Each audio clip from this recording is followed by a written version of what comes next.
Thank you, Tracy. And before you disappear, just say if you can hear me and we're good before I start sharing the screen and talking. You can hear? Just nod. Troy. I can hear. Okay, good.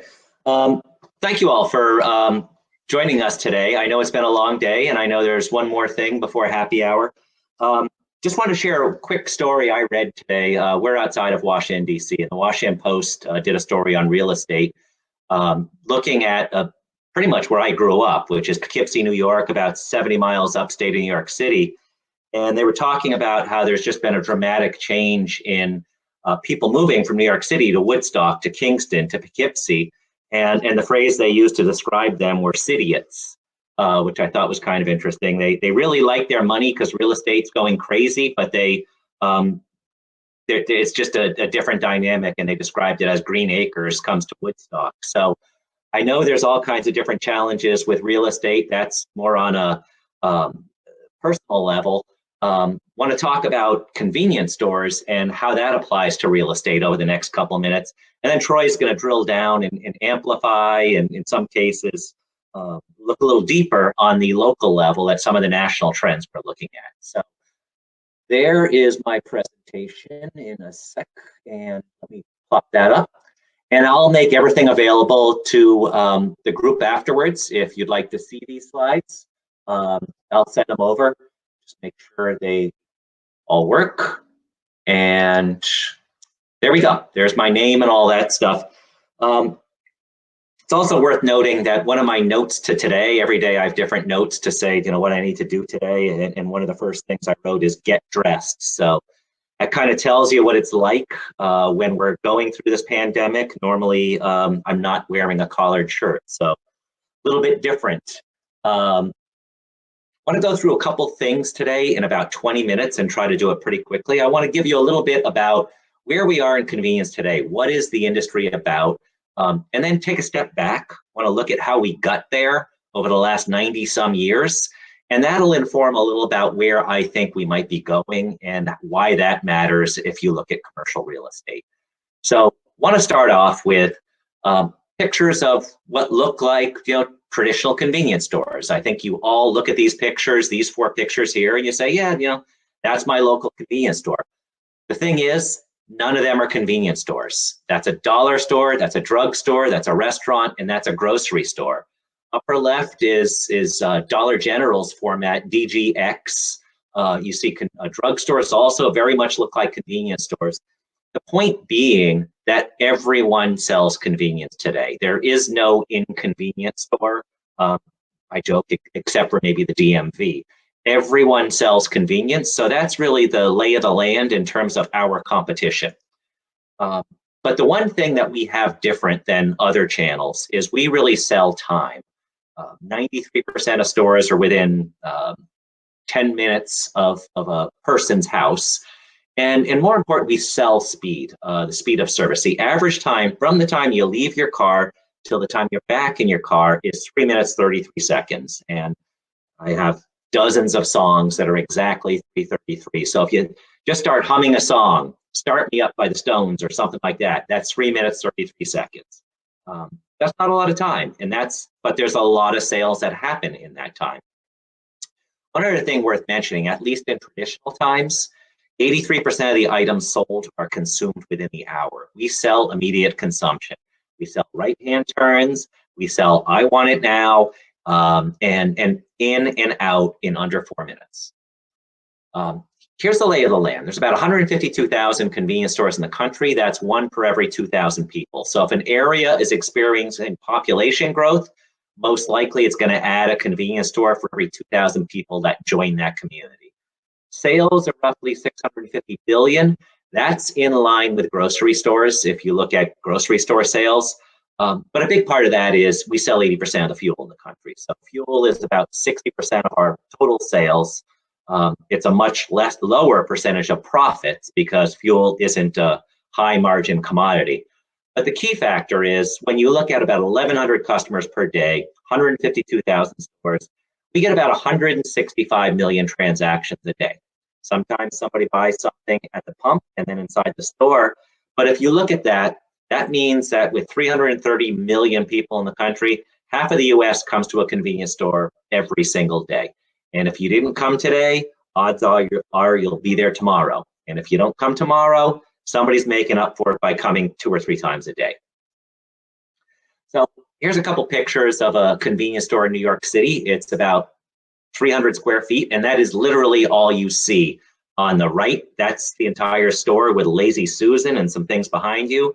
That's the outside of the store. I know her. It's not a loiter or something like that. We were there on a photo shoot. So that's a store in New York City, 300 square feet. The other extreme, you may have heard of Buc-ee's. Buc-ee's is about 70,000 square feet. They started in Texas. They're in different places like Louisiana and Florida. They're moving to South Carolina. They're located on highways, and they're located on highways that are not near anybody. So it's an absolute destination for stretching. And 70,000 feet, by the way, is about 2 Whole Foods. And those canopies that you see there, that's about 100 fueling locations. So you're not going to really have a wait for fueling unless you're car number 101. That's a convenience store. It defines convenience a little differently. It's not a 4-minute experience. It's probably a 4-minute experience to park. But when you look at convenience stores, I mentioned their gross profits. This is gross profit dollar mix. 41% is fuel because of the volume of fuel that we sell. But 14.5% is food service. Food service is food prepared on site. That's 1 out of every $7, and it's growing. We're more likely to be thought of as a restaurant that happens to sell gas than a few decades ago when it was a gas station that happens to sell food. And as part of that, Quick Trip was the first to work with the Partnership for a Healthier America, and they really nudged us and others in our industry to get active in redefining what it means to be a healthy option in the neighborhood. And as part of that, Partnership for Healthy America, which has 300 some partners, including some of the biggest companies in the world, they named our association their Partner of the Year because of what we've done, what our industry has done to elevate healthy choices in communities. And that's a big deal. The year prior, Mercedes won the award. We'd like to think that Mercedes is a little bigger than a trade association. But the idea is that we are really committed to evolving our industry towards more healthy options. If we're in neighborhoods, we want to fit in with what they believe in. And as part of that, and looking at NIMBY and things like that, we survey people and we want to know, where do they want convenience stores?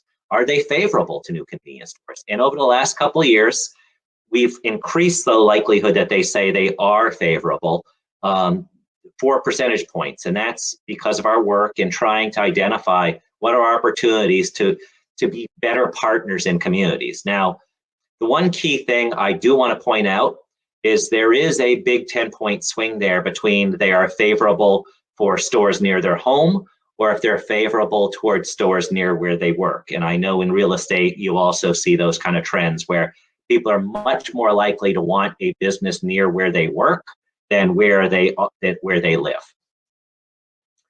I want to share just how do we look at messaging, just real quick, and how do we define messages? And we surveyed customers. We asked them 24 different stories about convenience stores. Some of them were about how we address anti-human trafficking issues or obesity or you name it, 24-hour operations. Of all of them, played the best.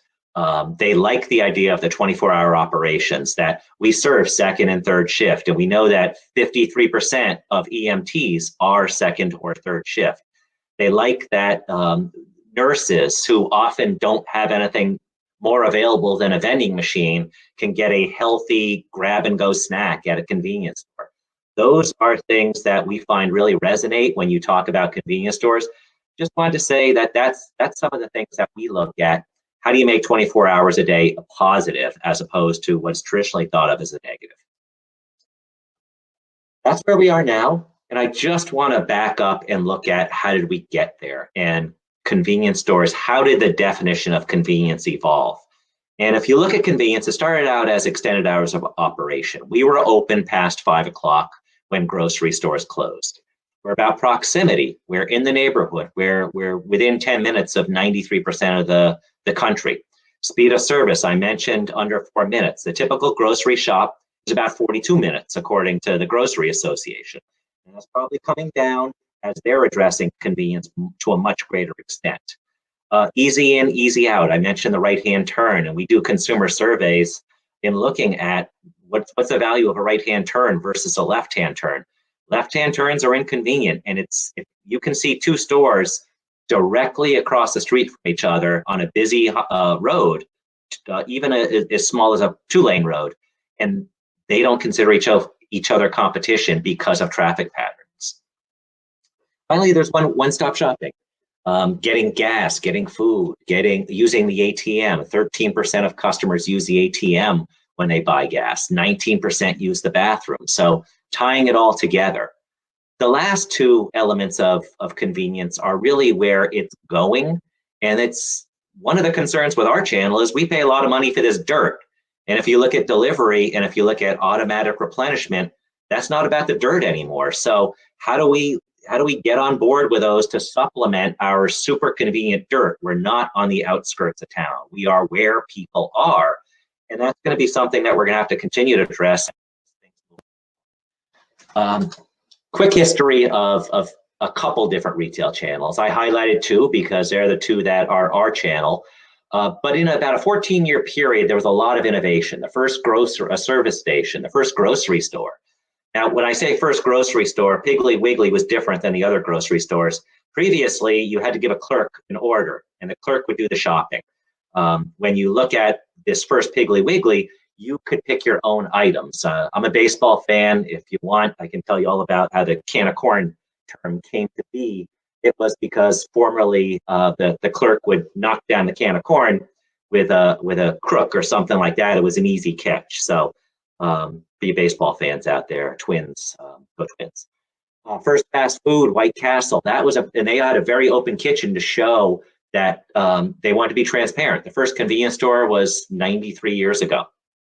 Now, since then, there wasn't a whole lot of innovation in terms of format until the shopping mall, which kind of reinvented the shopping experience. Now, there's different formats. There's been things like dollar stores and video rentals have come and gone and various things like that. But those are the big innovations. And really in the last half century plus, we're seeing channel blur and we're seeing all these things just kind of mix. And I want to take you through 3 waves of convenience to kind of give a sense to where we're going. And that first wave, I'd like to define as the home. We had things like milk delivery that started in the 1700s, and it was popular through the 1960s. This convenience store chain, Wawa, used to be a dairy. They started as a convenience store chain in 1964 to get rid of dairy because the perception was people didn't want milk delivery anymore. We had Montgomery Ward's catalog, Bring It to You. We had Charles Chips, where I grew up in Poughkeepsie, New York. They brought snacks to you, and it was all about you. So it was about the home. Then you had the evolution of the car and Bring It to the Car. 1948, the first drive-through, In-N-Out Burger in California. Photomat, if you remember Photomat, if you remember film. That was about driving in, dropping off your film, 2 days later, coming in, picked it up, it's processed. We also had in the mid-60s self-serve fueling. It was limited before then, but it was all about servicing the vehicle, not the home. And the third generation of convenience really started with eBay and some of those early internet shopping in 1994. 1995 was Amazon.com, that's their first website. Then you had the iPod store, the iTunes store, and you can see one of the top paid apps back then. And I'm sure anybody that had one of those early phones remembers that beer icon where you could do cheers and you actually paid money for that. And we also had the app-only retail. Amazon's expanded where they have stores called Amazon Go, where you flash the Amazon Go app, and then the store knows everything you picked off the shelf by a combination of weights and cameras. And then you just walk out. So the device is the next generation of convenience, and we're already seeing that in stores. We're seeing that with self-checkout. We're seeing that with kiosks. We're seeing that with mobile payments and scan and pay, and unmanned stores like the Amazon Go, which have people there, you don't need to interact with anybody, and then biometrics and things like that. So that's where we're looking right now in terms of a whole bunch of issues related to convenience. So I want to end with a little bit of crystal ball. One of these quotes that I think we really like to talk about at NACS is this futurist, William Gibson, who said, the future's already here, it's just not evenly distributed. And what he means by that is what we see in the industry is if you look to Europe, European petrol stations have incredible fresh offers. You can go in any gas station and get an amazing, amazing sandwich. You go to Asia and they're replenishing convenience stores 3 times a day, which is crazy in terms of labor. So all these interesting things are spinning around the world or in neighborhoods. And we don't know what will win, but I want to throw a couple things out there. Here's a couple things related to convenience. If you look in the upper left, that's DoorDash. DoorDash started as a delivery system. They like to call themselves a convenience store now. They don't necessarily need us anymore. They can just buy a bunch of items and then put somebody on a bike and there they go.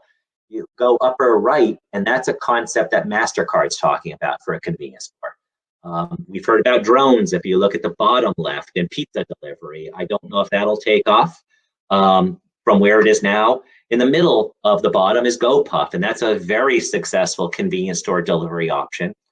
And then finally, the bottom right is the idea of direct to consumer. And will more brands go direct to consumer and bypass retailers? And what does that do to the value of the dirt? What does that do to the retailer? So that's something.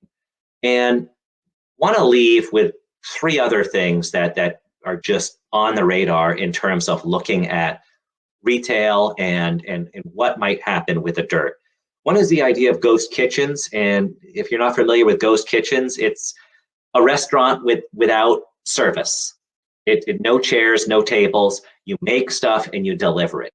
And that could become a much bigger part of operations as COVID kind of recenters what we're willing to do and what we want in our communities.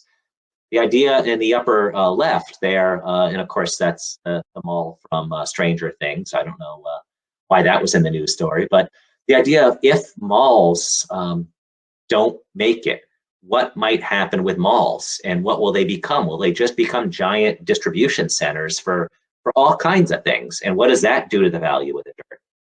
And finally, the idea in the bottom about restaurants having to-go drinks. That's something we're seeing more of in Virginia, which isn't a particularly booze-friendly state, but restaurants can have margaritas to go. They can make margaritas and you can take them to go. They'll deliver them. You can get 6-packs. And it's something I think you're going to see more restaurants adopt as we get into the winter months and summer outside dining has lost its appeal because it just isn't going to be as fun to eat outside with mittens in the cold. So we want these businesses to survive, and there's going to be differences in laws in how they will be able to redefine themselves and make it through COVID. So that's the big picture. I want to leave you with a couple ways that you can learn what's in our heads. We have a whole bunch of store videos, this video series called Ideas to Go. It is on our website, and there's a link there. We have podcasts every week where we look at all kinds of issues. We have a Fuels Resource Center where we look at fueling. Everybody always wants to know about fueling. And of course, there's my contact information. I'm going to click out of this and I'm going to turn it over to Troy, assuming I get all this technology right. So there goes that. I'm going to click out of this and I'm going to go on mute and take.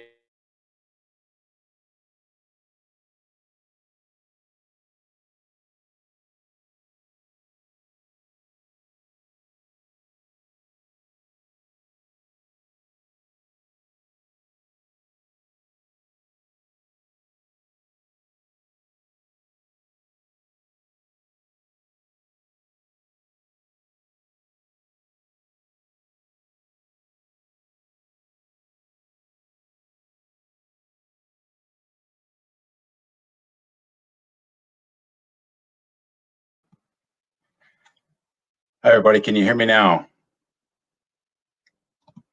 All right, I think we've got technicalities worked out here. I appreciate Jeff giving us kind of the national perspective, and what I want to do is kind of parallel his presentation and offer what we can in terms of what Quick Trip may be seen at the Badger State level, and seeing how some of those trends might apply to Quick Trip over the years.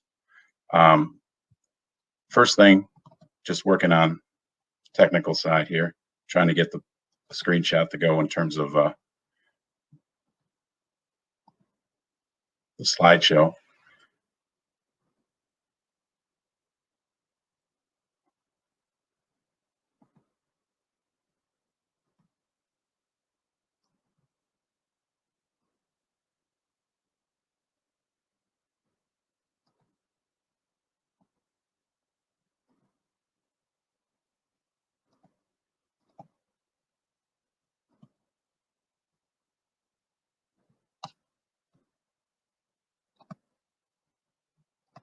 All right, if everybody can hear me from the beginning here, we'll talk about the evolution of Quick Trip and run through kind of a local example of what Jeff was talking about, kind of some of the national trends.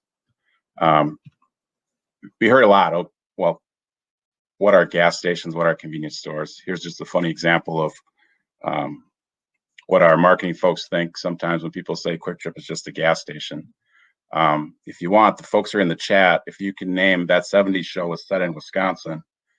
I got a little gift card for the first person who gets back to Tracy with the name of the city where that 70s show was set in Wisconsin. It's a name of a city. If you got it spelled right, first one to get back to Tracy gets a gift card. About Quick Trip, a lot of folks in Wisconsin are familiar with us. Family-owned company, started in the 60s. Currently, we've got over 700 stores between Minnesota, Wisconsin, and Iowa. We've got more than 27,000 co-workers between those three states. Of those, about 16,000 are located in Wisconsin. A little bit different from most of the convenience stores out there in that we make and ship our own branded products, which means we've got fresh daily deliveries and less out-of-stock items. Jeff talked about some of the national numbers of folks, guest counts visiting stores. At Quick Trip, we have over 8 million guests visiting our stores each and every week.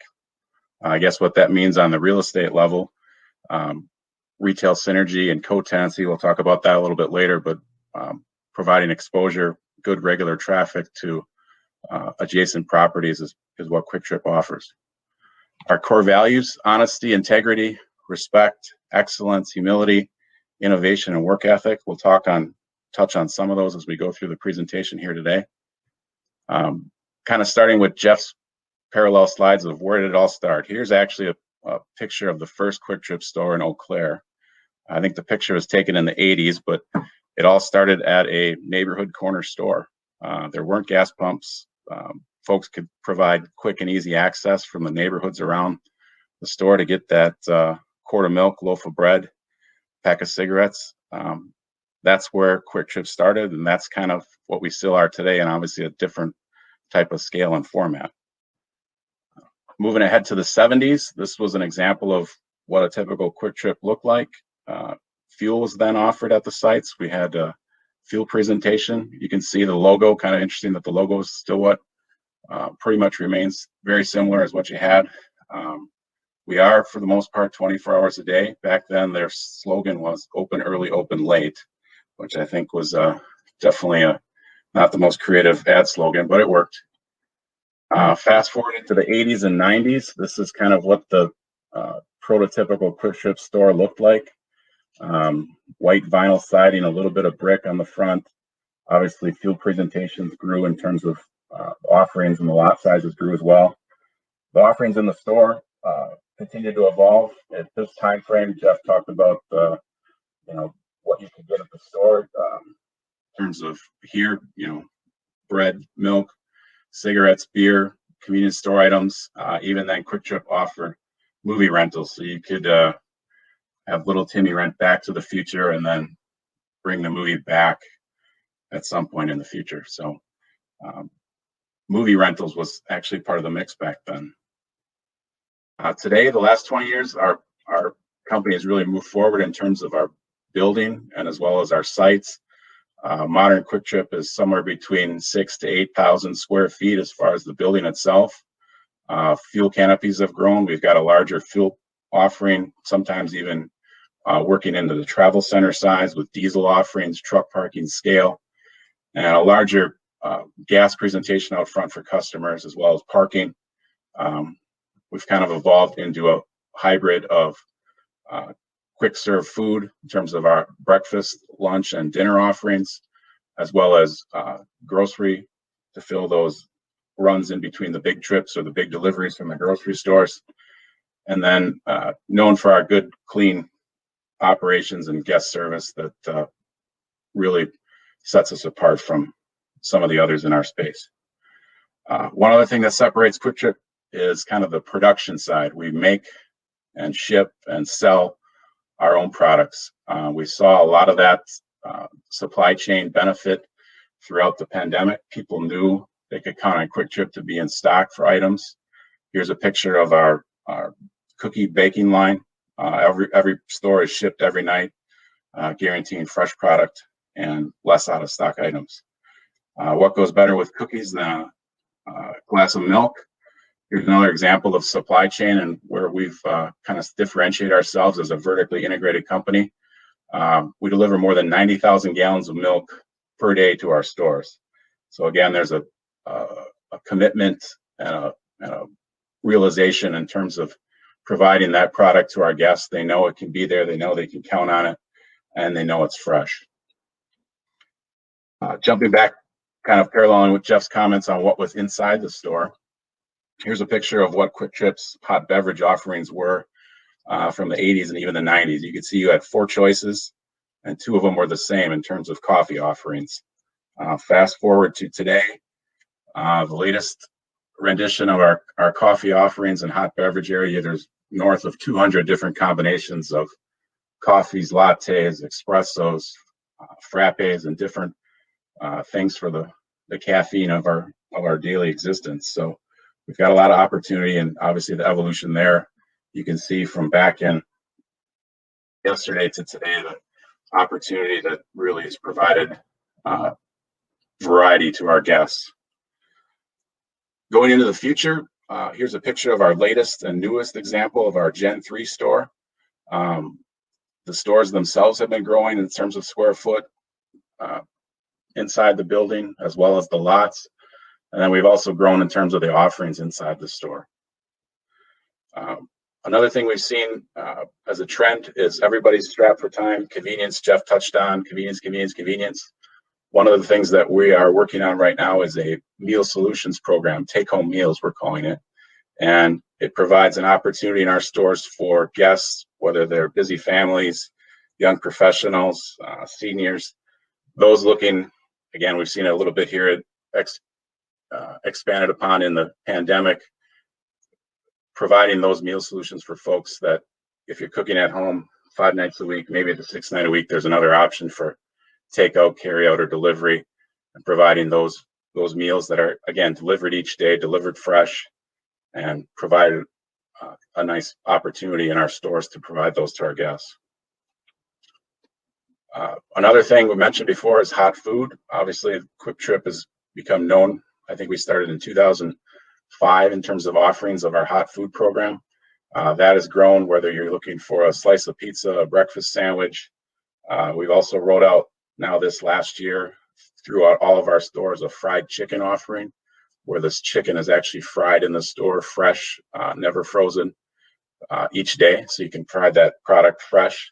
And we've also actually started on a rotisserie chicken program where the chickens are made available, again, more for drive time meal solution type guests, where you can get a whole roast rotisserie chicken, family side, salad, whatever you prefer, as well as a set of dinner rolls. I think we've got an offering where sometimes that's priced between $9 and $11, providing a good value to our guests. Produce, Quick Trip, and Jeff touched on it about the Partnership for a Healthier America, Michelle Obama's program to get better choices and more locations and provide those offerings in food deserts. Obviously, Quick Trip fits that need and fills that void in a lot of communities throughout the state. Literally here you can see an offering of our produce selection. We're known for bananas, but we also sell a fair amount of other produce from apples, oranges, bananas, potatoes. On average, each one of our stores literally sells a ton of produce a week. So with that, we're getting healthier offerings in the communities, and providing those over the last 6 months has been definitely something been well received by our guests. Jeff talked about the evolution too in terms of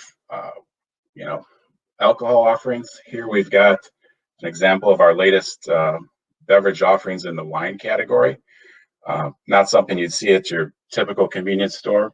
Could you match up that roast chicken with a Chardonnay or whatever the particular flavored pairing that would go on? We don't have a sommelier yet, but maybe sometime in the future we could get to that. But just showing you an example of maybe what the old traditional stinky corner convenience store used to look like, and where things are trending and where things are going. Co-tenancy and retail synergy. We talked a little bit about kind of the dirt. I guess one thing I'd disagree with Jeff about a little bit in terms of the dirt maybe doesn't matter as much as it used to. We still think that's pretty important. I guess as an example, I'd point to Amazon's purchase of Whole Foods. Their intention was to get closer to neighborhoods, closer to people, closer to rooftops. We think obviously the location and the dirt is still pretty important for our business. And then along with that, co-tenancy and retail synergy. We like being in active areas. We like being in community areas where there's a driver of traffic, whether it's Quick Trip or other co-tenants. And then the retail synergy. If, in our opinion, you've got a nice retail node or a commercial node, the opportunity for a vibrant community is definitely improved if you've got that retail synergy happening. Here's your second chance to get a gift card. First person to let Tracy know what movie this is a spoof on. And the second part you have to get is the name of John C. Reilly's character in that movie. So if you get that to Tracy, first one there gets a gift card. Moving forward, kind of adapting and evolving. Jeff touched on some of the things that are trending in the industry.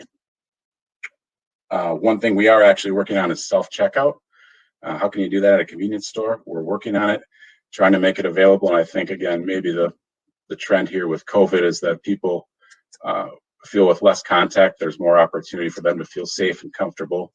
And we've actually rolled this out at a couple of our locations and continue to try and work with our guests to meet them where they want to be. Another way we're trending kind of is on the fuel side.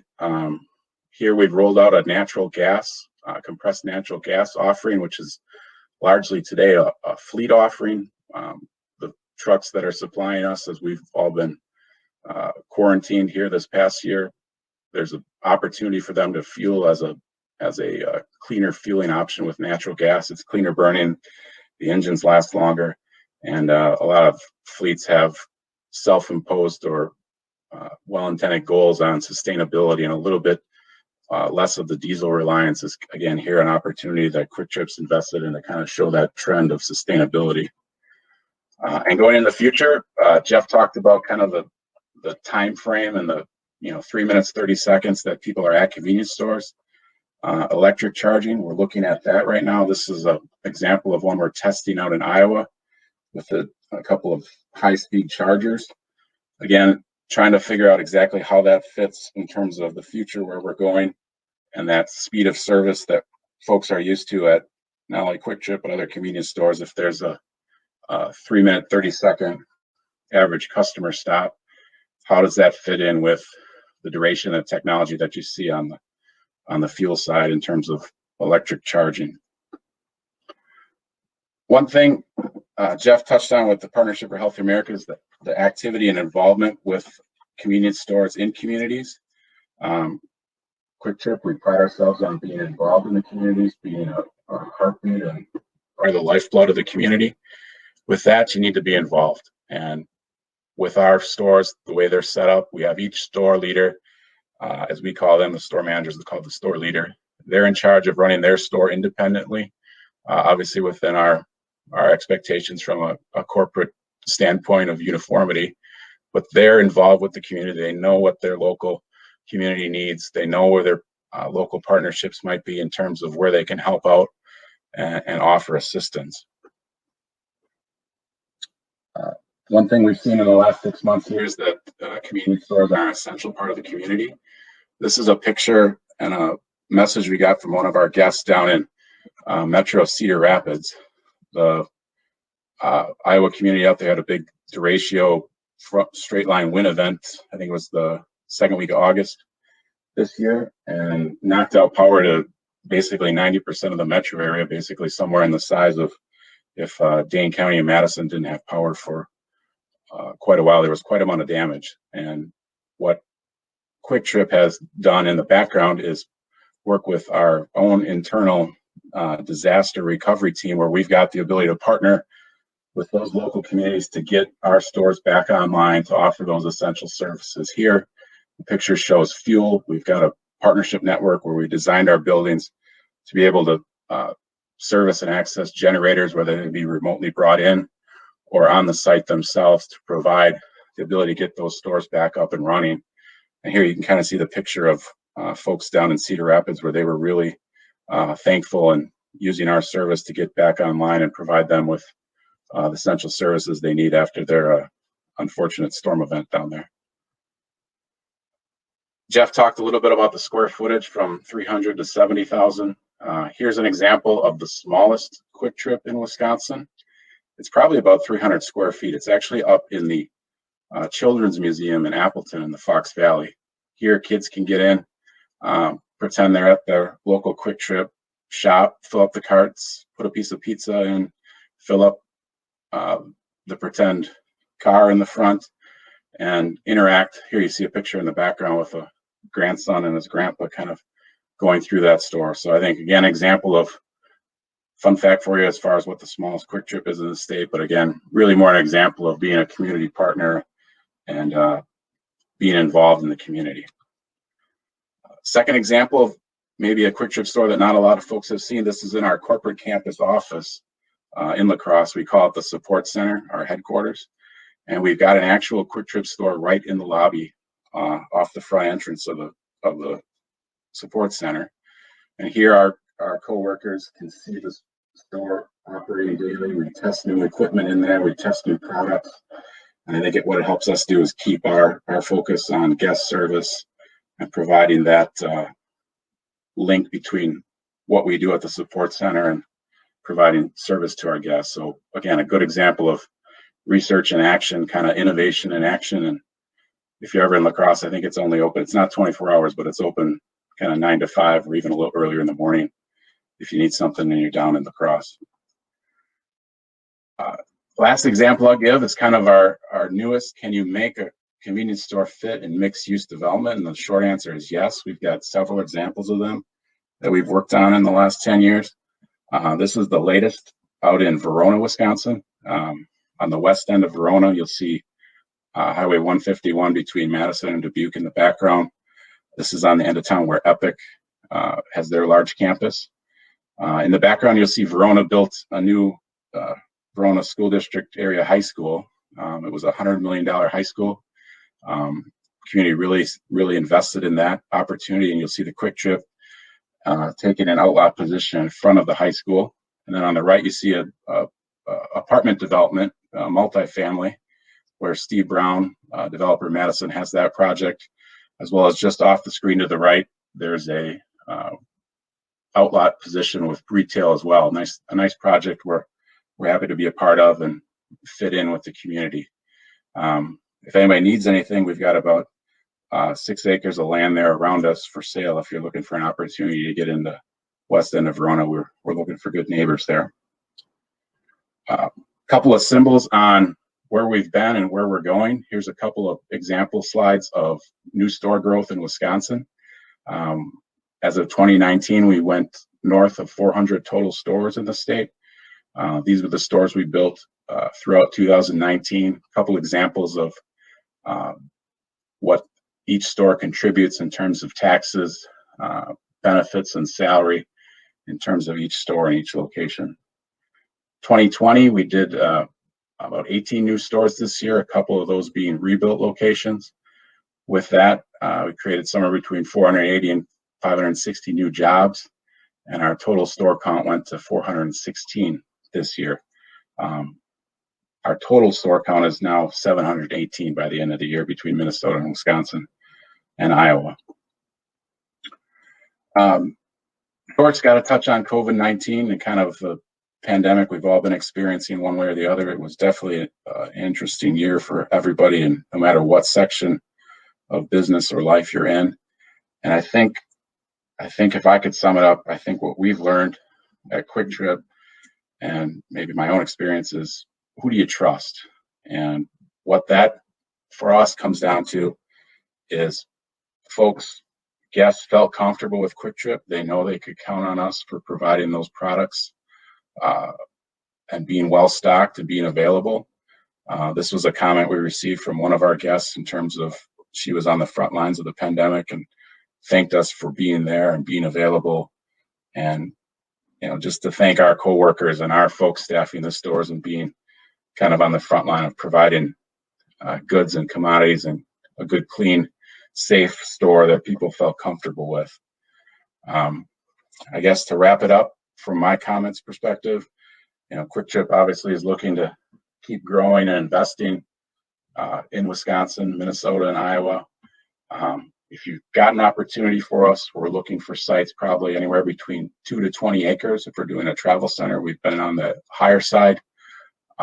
More of our traditional sites are somewhere in that 2 to 3 acre size right now. But if you think there's an opportunity, we'd love to talk to you and see how we might be of service. I guess with that wraps up my presentation, and I'll throw it back to Tracy if she has any questions. Here I am, and let's get Jeff back on the screen. I just have a couple of quick wrap-up questions. Thank you so much, Troy, and Jeff as well. Some really fascinating data to discuss and to talk about. Troy, just a quick question on Quick Trip. You talked about going into neighborhoods where there are people, and where there are people, there's usually a grocery store, restaurants, other things like that. And you're really bringing that into the market. What other players are disrupting as a result of that? Or is it really in response to maybe growing population or to make better that community? If you could speak to that.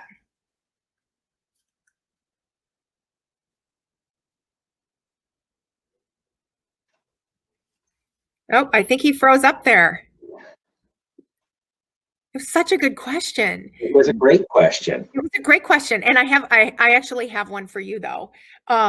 You talked about there are a lot of convenience stores. You said that 93% of the population were located within just a few minutes of a convenience store, a few miles. What are you seeing from a standpoint of a consolidation in the marketplace in order to take advantage of efficiencies of scale or to accommodate any supply chain issues?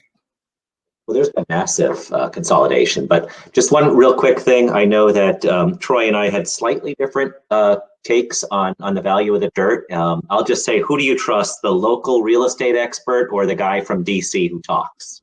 So I'll leave that to you guys. But in terms of consolidation, there's been dramatic consolidation, and it continues because while small format still has a lot of legs, and Speedway is being merged with 7-Eleven. That's a big player. That's the number 3 chain in the country. We're continuing to see the bigger stores, the bigger convenience store chains get bigger.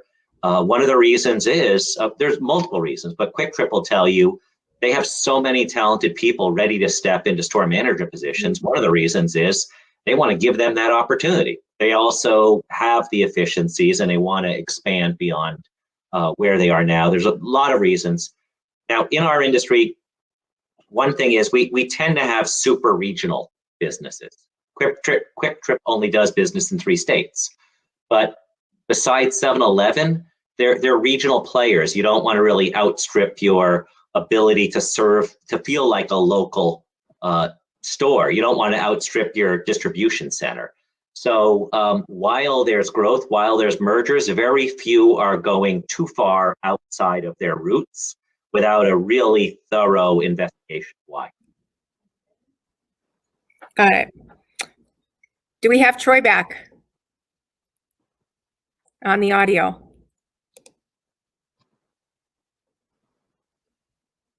Okay, no, we don't. I do have a question for you about that, the push really to move to a healthier, inventory and really being focused on health and well-being of the community. What is that doing to the economics of a convenience store and the viability or profitability? If you look at, say, profits with restaurants, there's more money to be made in restaurant type food. The margins are higher. The cost of labor is higher. The cost of shrink is higher. And the one thing that Quick Trip sells 400 pounds of bananas per store per day. I mean, it's astonishing. There are gas stations that sell 2 bananas a day. But the challenge when you get into fresh, and the old convenience store model was you got supplied once a week. And when you get supplied once a week, you can't really get the same amount of perishables.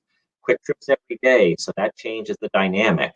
As you sell more fresh, you have to originally be accustomed to more waste until you find your way. Customers aren't going to go in the gas station expecting a quality meal until they see it over and over and over again and decide to make that leap. So it could be 6 months.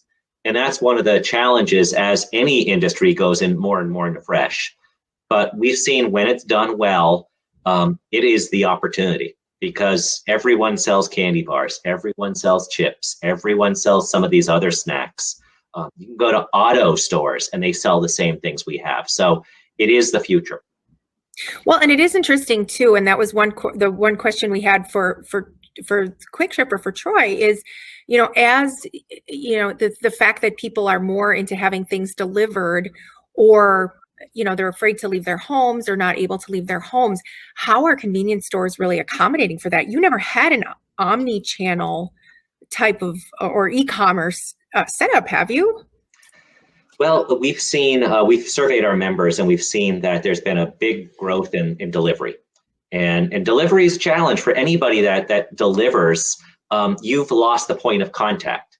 And with somebody like Quick Trip that's known for their customers, one of the challenges is now it's the delivery guy that's your face. And you have to make decisions as to how that plays out and how does it all work. Curbside, I think, is something that you're seeing more, but we don't have high baskets. It's normally what you carry in your hands when you walk out of the store in most cases. So do you deliver that amount? Do you have that for curbside? I think drive-through is another big future. And this company, Wawa, that's known on the East Coast in Florida, they're going to open their first delivery-only store in December. So they probably had it on the books before the pandemic, but it certainly accelerated things. And once people have this new level of convenience, it's pretty difficult to think that they're going to say, I want less convenience tomorrow. So I think we all need to look at this is going to be permanent because they like it. And we got to figure out, every business has to figure out how to incorporate more of that element, whatever that fourth wave of convenience is, into their operations. So are the convenience stores then really well positioned because of their great location and their great proximity to people and to the infrastructure? Are they in a better position than grocery stores? Are we going to see a migration of other, whether it's grocery stores or other retail centers or restaurants, trying to kind of get in that space? And that would also speak to who are the other players that are looking to locate around those convenience stores, whether it's in Wisconsin or otherwise. I hope that we're well positioned, but as I started out by saying, everybody's looking at convenience. And so grocery is looking at how do they be more convenient. It used to be you had to go to the very back of the store to get milk, bread, and eggs. Now it's right up front. So it all depends on how people look at things. Quick Trip is, I think, better positioned for those mealtime opportunities. We've certainly seen, he talked about safety and trust. We're seeing what's being sold in convenience stores dramatically different than what it was 6 months ago. There's more thinking about not just buying something for you and whoever's in the car. It's thinking about, what do I need to bring home and what maybe I don't consume over the next hour. So what are those meal solutions? We're going to see a lot more of that. We're going to see us going into other channels, and we're going to see other channels coming into ours, and it's just going to keep on mixing. People aren't going to say, I need to go to the convenience store. They're going to say, I need to get this. They may say, I want to go to this convenience store because of that brand loyalty that's built up. But people don't really care what channel it is, as long as it's what they like and what they believe in. Great. And I think we have Troy back with us. Troy, I want to throw that first kind of question over to you and maybe build on that a little bit from a standpoint of, we talked about convenience store being a place that you run into very quickly, a very short turnaround. With so many things happening in your store, is that still the case, or are you just trying to make it quicker than it would be going to a restaurant and a grocery store and all of these other places? Right. I think from our perspective at Quick Trip, what we're seeing is maybe the particular individuals, we've got a little variety. We've got people who are stopping just because they need fuel and a cup of coffee and they're in and out. We see different day parts. We've got people stopping at lunchtime, or maybe they're there a little longer. They might be picking up a sandwich, cold beverage, and filling up at that opportunity. And then we've got kind of the evening day part where people are also stopping, and then they've seen that we've offered some of those more grocery offerings and meal solutions that you can pick up something on the way home if it's the busy day and your spouse says, hey, we've got soccer tonight, can you pick something up for dinner? And you've got 10 minutes and I don't have time to make 3 stops at the grocery store, pick up fuel or buy fuel at Quick Trip, and then pick up something as a snack for after soccer. So we're seeing definitely those day parts, different opportunities, different types of items. But as far as the overall trend with kind of recent months, we've seen our basket size increase for customers stopping at our stores.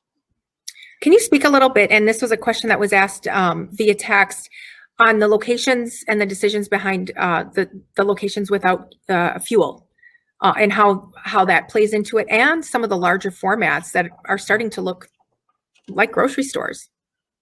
Yeah, I think as far as the future without fuel, more of an urban footprint, we've done one in Madison right near the UW campus near Camp Randall Stadium.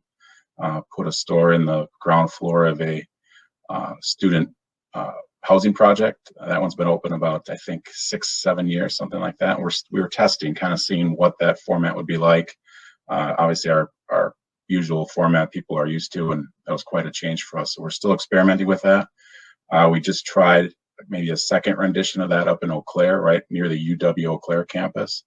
And right now we're seeing there that we've got again, a retail component of a student housing project, but there's more parking available. So there's a ground level parking surface lot where I think there's north of 30 parking spots available. So I think right now we're trying to test that to see what the right mix is in terms of how and what neighborhoods we fit in. Right now we're looking at more kind of areas where we've got the campus opportunities. So who knows in the future where we go, but right now we've got those two kind of in an urban near university settings is where we're at. Jeff, is that what you're seeing too across the board with other convenience stores? Less of a reliance on that fuel since it is such low margin? Yeah. At some point, there will be less fuel demand. We've seen some of that with the pandemic, with commuting, but we're seeing more stores looking at that urban model. Wawa, I had mentioned earlier, just opened its first store that has only chargers. So different types of concepts. I think people are experimenting on the edge to see what the next big thing will be. If you sit around and wait for it to appear to you, you're going to be too late. So I think everybody's trying to take steps and to see what do consumers want next. And the best way to do that, yes, you can ask them, but you need to show them, and then you need to see how it runs through. Fantastic. Well, I'm going to let you both have a final thought as we wrap up. I know, Troy, we lost you there for a second, but let's start with Jeff with a final thought, and then we'll go to you to wrap it up. Geez, I talked a lot. I think these conversations are so interesting, and I think it's the thing that leads to the thing. And thinking about how drugstores became more direct competition with convenience stores. What happened was Target and Walmart took their health and beauty sales. And so drugstores had to reinvent themselves, and then they started selling more food, and they started looking like convenience stores, dubbed convenience stores for women. So you have to look not just at what those direct trends are, but what happens to somebody that might set you up as competition, or what might that opportunity be that bounces off that ball that you just find something else. And it's fascinating to talk about. I'm sure it's terrifying to be a retailer. But the good news is the consumer will always win in this because somebody's going to figure it out. Yeah, that's a fascinating point on market share. And I'm sure you probably have some more data on that and how it's impacting those drugstores too.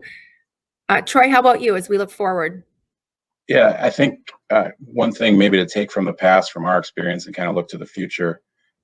Jeff had the good slide about showing, a dollar store versus a drugstore versus a restaurant and a grocery store all having basically the same looking offering. I think from our perspective, what separates, maybe differentiates between retailers is the folks staffing the store, as we call them, the coworkers. We're looking to have the best in class experience at our stores.